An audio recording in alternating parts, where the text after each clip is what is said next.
What do all these things have in common? It's time for the banana wine 1-year tasting. More on the box later. Anyway, so this is our banana wine. I unfortunately do not have a final gravity for this, but I remember it being like in the 1030 to 1040 range. It was pretty much on the sweet side. I'll have all the making of videos linked in the description below for you if you want to find out. But the big number here is 17.55% ABV. I remember that. Woo-hoo. And I remember this being one of those wines that people were like, I don't know about this one. It's kind of funky looking, kind of crazy to make.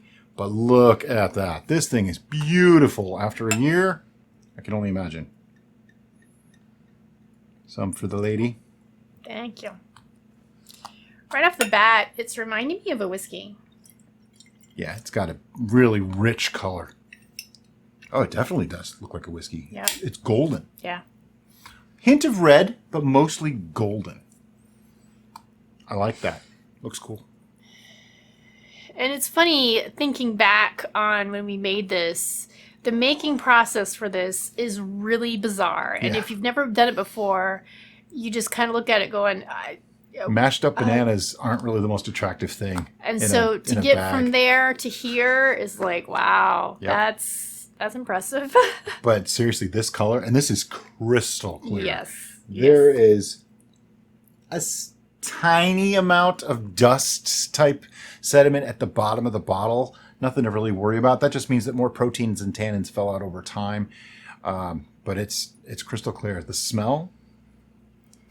The smell reminds me of the candy banana. A Bananas Foster. Oh, yeah. I'm getting a banana and caramel. I get rum. And rum. I actually get rum. What's wrong with rum? Caramel. She says caramel. I say caramel. I actually say it both ways. I don't really have a particular pronunciation for that word. It's caramel. Probably because I don't have a particular love for that word. Yeah, it's not one of our favorite things. But I do have appreciation with it in certain applications. And so in this application, I think I appreciate it. On the smell, though, it smells a little bit sweet. I get kind of a cotton candy, candy banana with the caramel. I do smell the ethanol, but it's not overly strong. For almost 18%, I would have thought I'd smell more ethanol. It seems to have blended quite a bit. I don't know if it's just a memory thing or something, but I'm leaning towards spice cake. Yeah, it does seem to. I don't really remember if we put any spices or in this. Like your banana bread. Yeah, it smells like my banana bread that I put nutmeg and cinnamon in.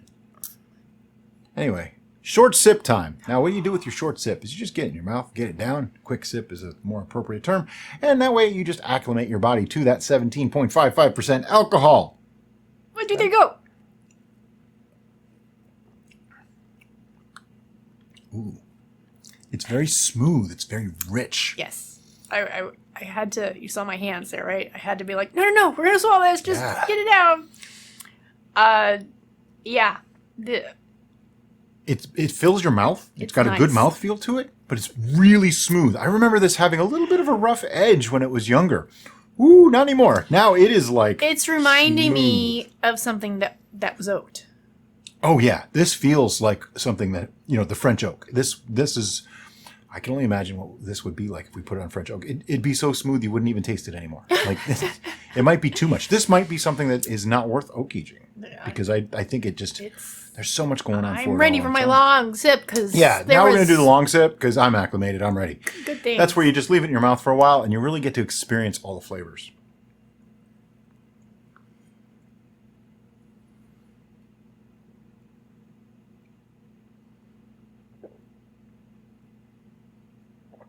Now, the way I do the long sip is I leave it in there for a while, and you probably saw I swallowed halfway through.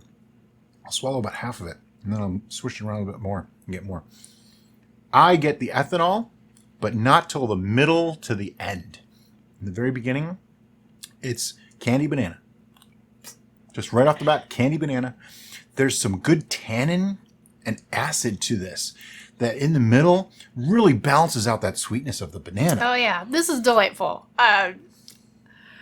I know I told Brian after we made the first batch that I was like, I don't really want to make this ever again. I have changed my mind. Yeah, guys, this is really good. There's some heat from that ethanol, though. There is. I think But if it didn't have that ethanol, that this wouldn't be as good, though, because it might be too sweet. Yeah. I would have to agree. I like the complexity. I enjoy the different notes that I'm getting from it. I am experiencing a much more complicated experience than what I anticipated. Like, this isn't just banana. This is banana. This is spices. This is... Yep. I drank a lot of this when it was young and really enjoyed it, but this is so much better. The sweetness and the spiciness and the, like Brian said, the tannins and the acids. You get all of those things, but it's not discordant at all. It's a lovely chorus of notes. And when we say something is balanced and smooth, we don't use the term smooth very often because it's not really a great descriptor. When I say smooth, what I mean is some meads are meant to have rough edges, like a capsaicin has a little bit of a roughness and it's meant to be a little bit aggressive. This is more of a dessert mead. It's meant to be an aperitif. It's meant to be something that you enjoy for its flavors, complexity, depth, and even sweetness. Now, this is definitely a dessert style, but it doesn't have to be. I could see having this with food, and we'll get to that in a couple minutes. I can also see just putting this in a mug and drinking it. However, you don't want to have a lot because you will get drunk on this. and that brings the smoothness aspect into play as well, because we know it is a higher ABV. 1.5 times most of what we make. We anticipate that would be reflective in the beverage itself. It is not. It is just like, hello, I'm a nice, happy little thing. I certainly don't have 17% To alcohol. quote some other famous people that like whiskey, it's dolphin smooth. It really is. Haven't heard that one in a while, have you? I have the dolphin noise in my head now. Yeah, sorry, I'm not making the dolphin noise. But the complexity level on this is off the charts. There's so much going on. There's flavors in here that I know we didn't add, okay?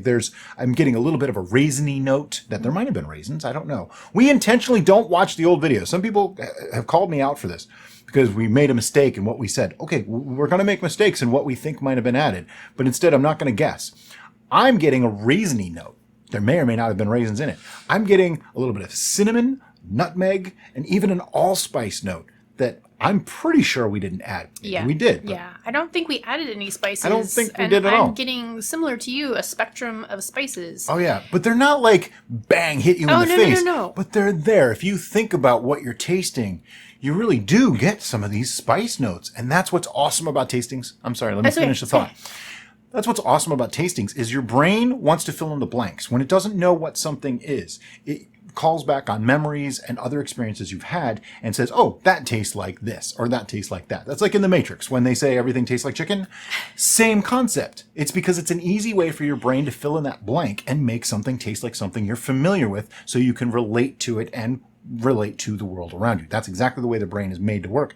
And it works wonderfully for tastings if you kind of just open your mind to it and let it happen rather than just suck it down real fast and, just worry about the alcohol.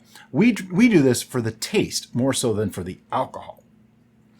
And Brian made a good point, and that's what I was trying to elaborate on. And that was one of the reasons, the primary reason why we don't refresh ourselves to learn what we put in this is we don't want that knowledge to affect our experience and our relation to you of what we are experiencing. Yeah, we like to think of it as somebody handed us this and said, here, drink this. What do you think? Right. It's banana mead. And that's all we know. We honestly don't care what's in here as long as it's not harmful to us. What we want to do in this video and our intent for this video is to express to you what we are experiencing. So it doesn't matter what combination we got to create this experience. What matters is what we're experiencing and how we can share that with you. When you said banana bread, you nailed it. Right. This really smells like banana bread. And when Brian was talking about the different spices together and how smooth it is, and that's where I went to spiced cake or Brian's banana bread, is because when you combine spices together and then you bake with them, all those flavors, they still have their separate nuances, but they kind of blend together and become a new thing. And that's the experience I'm getting from this, is a well blended, baked, spiced thing. I really like this. So I just made a mistake a couple minutes ago. I called this banana mead. This is not a mead, because I was just thinking to myself, I'm not getting that weird bitter honey note in the back of my throat. And then I realized, because it's a wine, not a mead. There's no honey in this. Although I do think that a banana mead would be amazing at this point, and we might have to do that, especially with my newfound love of bananas. I eat like 5 to 8 bananas every single day now. But anyway, on to this one, and back to this one. I expected this to be good. This surpasses my expectation for what I thought it would be in a year. That's a little bit surprising, because I honestly didn't have any expectation for this, because we've noticed that sometimes when you age things, they get better, which seems to be the more common reaction. But occasionally, they kind of get too smooth, and sometimes if the corners are rounded out too much, they lose some of their character, and it's not as enjoyable for me. This keeps a little bit of aggression there. This, delightful is the word that I keep coming back to. Now, one thing I want to say, though, this doesn't drink like a wine, like a lot of meads do. This drinks more like a liqueur. It feels like it should be a lot stronger than even 17%, just because it just has this strength of character and flavor behind it. But it gives that impression that you want to sip this quietly and slowly. You don't want to chug. Whereas a wine, they tend to be a little bit lower. You can usually drink those faster. You want to sip this. Yeah. Like, I could see this just, putting it in a glass and treating it like a whiskey or a liqueur, because I just might have to start doing that. Wow. I'm running out of things to say. I don't want to just keep saying it's really good. I think we've covered it. It's banana, it's spice, it's a little bit of that alcohol punch, but not the painful punch, more of the like, hey, I'm here. Yeah, it's like a warm hug. Cool, thanks. With a little bit of a punch in the back as it's hugging you. Just a little kidney shot as it hugs you. I'm joking. Shot. It's like the hug with the big flap. Okay, it's like, imagine if Hagrid gave you a hug and patted you on the back. Yeah. You know it's meant to be really nice, but it might hurt just a little bit. It's out of love, but you're woken it's a up. Hagrid hug. That's what this is. This is a Hagrid hug. The best way I could describe it. Okay, let me get this down. Are you ready with a score?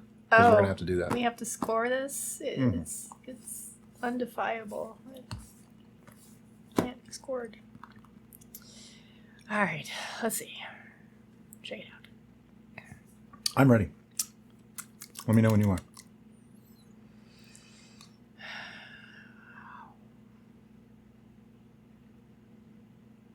Okay. 1, 2, 3, 9.5. Okay.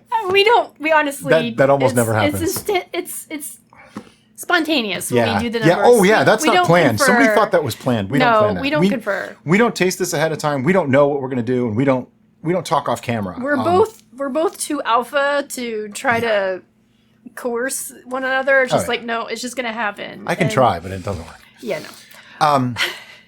I'll go first, though, because I always make you go first. Okay. And you might think it's the gentlemanly thing, but in this case, it's actually harder to come up with thoughts the first time around than to just agree to what somebody else already said. The reason why this is not a 10 is there is a specific flavor that happens when bananas are overripe, and that is some of the flavor that I'm getting. I don't particularly like super ripe bananas. I like them when they're just ripe. They're firm. There's a good bite to them. That's the banana I like. This gives a little bit more of the overripe banana taste. And I think it's because you have to cook the bananas, or we cooked them to produce this. So some of that, I think it comes from the skins. I'm not 100% sure. Some of that comes through and makes it slightly less than the absolute perfection that this could potentially be. I don't know if I can actually get away with making it without that flavor, but basing it as it is, without speculation, I'm giving this a 9.5 because that is the only thing that I didn't like about it. That's it. I agree with the definite presence of the overripe banana flavor, but It's my brain takes that and goes, oh, it tastes like overripe bananas. But it could also just taste like bananas that have been cooked. And I have some really fond memories of Bananas Foster throughout my life. And so my brain keeps going back to, oh, remember this good time when you guys had Banana Foster and this time when you had banana. And so it just pushes the overripe banana out of the way and says, oh, no, it's an overripe banana. Half a point off of 10. It's Bananas Foster, and it's all good. So it's funny that we both agreed on even the reason why. And that to me is only a half a point because it's kind of a minor thing to me. I taste all the other things more strongly than that, but the overripe flavor, it's like not on the entrance. It's not even in the middle. It's like just when the middle meets the swallow is where I get that. And I just get a little bit of it. At first I thought it was the honey bitterness, but it's actually not. It's because there's obviously no honey in this, but it's actually the overripe flavor that's just coming through in that little instant. But it's enough that I notice it, making this not a 10. So now you see how hard it is to be a 10, okay? And you see now why the spice methicillin was totally a 10. That was awesome.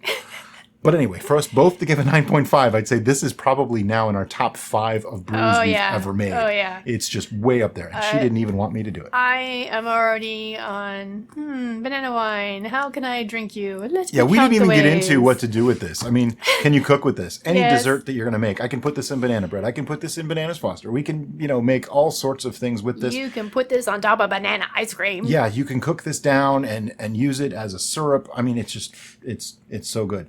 But the thing we want to do now is let's put this on ice. But we have a way of doing that now that's a little bit better than actually using ice. It's fancy. So I went on Amazon and I went looking for a way to do this because people suggested that we should use whiskey rocks or whiskey stones. And I thought, well, what a great idea. Now I know that they're not absolutely perfect, but here's the thing. I don't want to refrigerate this now and then have to do the second half of the video tomorrow. I don't want to refrigerate one bottle and not refrigerate the other bottle because, well, we only have one bottle that lasted a year because I drank the rest. And we also noticed in our other tastings where we started to put it on ice that the longer it sit, the ice would dilute it and change the flavor and make it not as enjoyable or not as pure of an experience. So instead, what we bought is a whiskey rocks set, whiskey stone set, whatever you want to call it. And this one's like all kinds of pretty. Look at this. It's even got little tongs with a thing on it. We washed one glass and we washed the tongs. And the rocks are in the freezer because that's where they're supposed to be.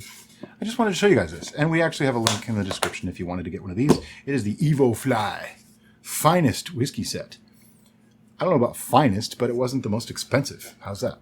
It's pretty. It's nice. This is the kind of thing we like. So. And it was something that we could show you guys, and got a nice crystal-looking glass. It makes us feel a little more upscale.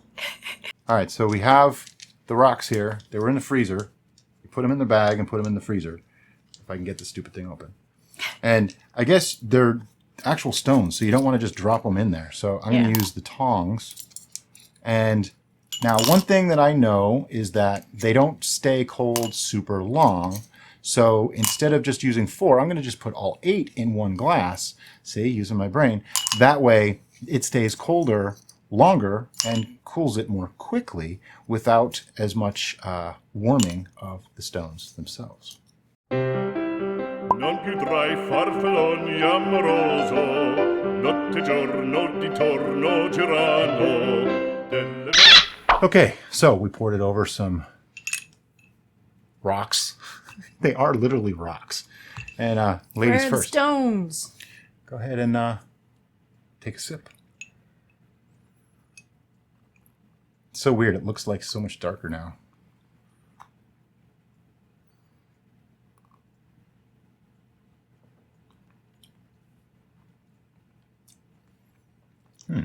See, that's interesting.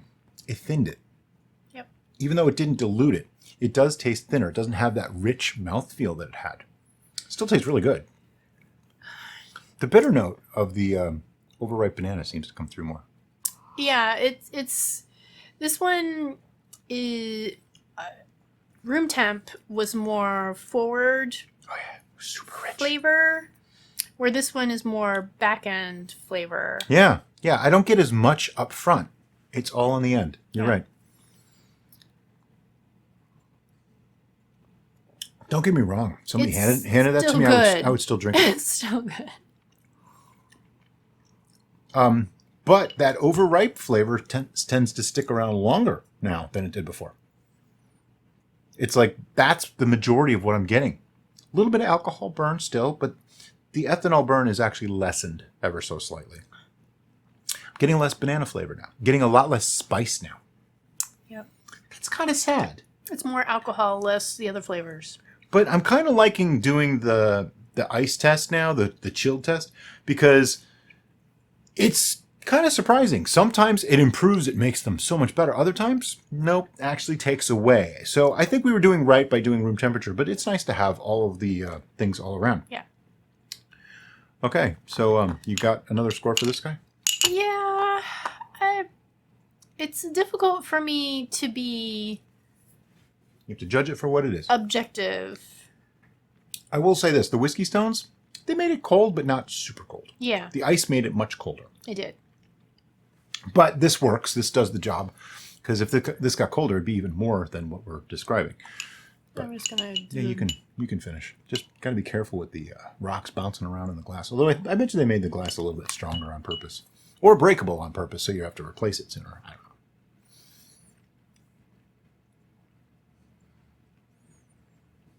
I'm just thinking to some of the other brews that we've had recently and where this falls in line with those. Considering on ice. I'm ready. All right. 1, 2, 3, 7. 7. Whoa! That never happens! See? Same wavelength. Sometimes, every once in a while it happens. But yeah. Initially, I was at 8. I'll be honest. Yep. And then I was wavering. I kept thinking about it, and I'm like, no, you're actually inflating your number artificially because you liked it 'Cause you feel bad. so much. Treat it as its own. Certainly just making it a little cooler wouldn't change it that drastically, By the way, these are still really cold. but it does. It really does change it a lot. And More than most, actually. This changed it quite a bit. It did, which is really interesting to me. Kind of disappointing. Because we didn't add water, so that means we're not doing the chemical change. Oh, yeah. There was no dilution. Of water. We didn't use metal, so we didn't have any of that because some of the stones are actually stainless steel, and Right. they tend to alter the flavors, make Yeah. things metallic. This is they're granite, I think. I think. I don't know. Granite or marble, one of the two. They're dark. Yep, they're stones. So then I really had to assess it, and I'm like, okay, I'm still enjoying it. It's still good. Oh yeah, It's still definitely a. I would reach for this over many of the Thank things. you. That we've made. I will drink this, but it wasn't that pinnacle. Yeah, it didn't have that wow factor anymore. That was Right. just a good mead or a good wine. It didn't have the wow factor. That's what really Yep. changed for me. But hey, see these people over here? Thank you so much to all of you. Without you, this channel would not be the channel that it is today. We truly appreciate your support. If you want to become one of those, there's links in the description on becoming a VIP. And if you like this video, look up. There's more up there. You might like that one too.